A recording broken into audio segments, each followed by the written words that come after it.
By June of 2026, the expanding conflict in West Asia had severely choked the shipping lanes of the Middle East, effectively freezing global maritime trade in place.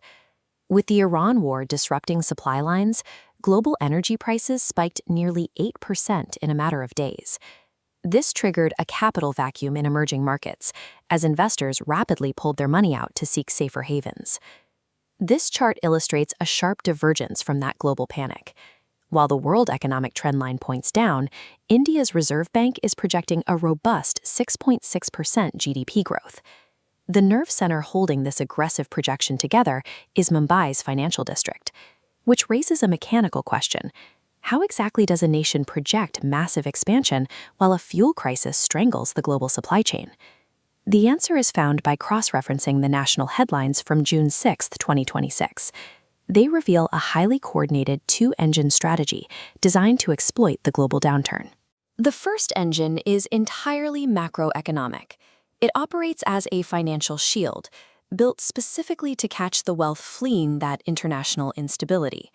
The central government initiated this by suddenly scrapping capital gains taxes on government bonds. They also eliminated the tax burden for foreign institutional investors. These FIIs are massive global entities, like international pension or mutual funds. By dropping the toll for these specific groups, India runs a calculated offensive play to siphon foreign capital directly into its treasury. To balance this sudden influx of foreign money, the Reserve Bank of India held its repo rate firmly at 5.25%. By locking in the baseline interest rate for commercial banks, the state plays defense, anchoring domestic inflation and stabilizing the rupee. But a stable currency holds little value if domestic supply chains freeze up because planes can't afford to fly. To address the soaring cost of oil, the government introduced a 10,000 crore rupee aviation turbine fuel price stabilization fund. This fund acts as a massive financial shock absorber. It subsidizes the spike in fuel costs, ensuring the national airline fleet remains operational despite the chaos in the Strait of Hormuz. Together, targeted tax cuts, strict lending rates, and massive fuel subsidies form a protective barrier, insulating the country's liquidity from external shocks. Capital needs a physical destination to generate 6.6% growth.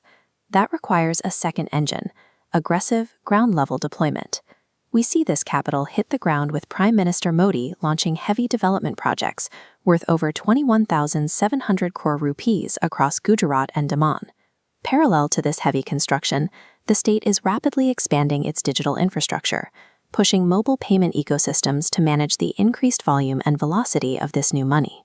However, rapid industrial and digital growth generates heat, requiring ecological preservation to keep urban centers functional.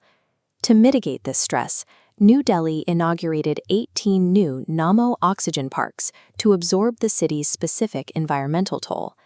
Concurrently, Surja Tal was officially designated as India's 100th Ramsar wetland site, ensuring vast ecological sinks are protected by international treaty. This physical engine takes the abstract liquidity captured by the financial shield and hard-codes it into concrete, servers, and soil. The two engines operate symbiotically. Macroeconomic reforms secure capital, immediately turning the gears of physical and digital infrastructure.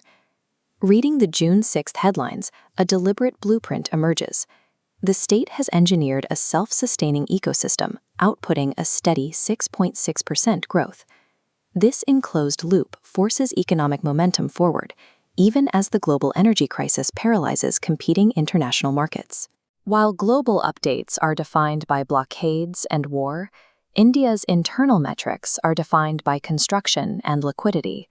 By locking down currency, absorbing foreign wealth, and pouring capital directly into its foundation, India has constructed an economic fortress to weather the global storm.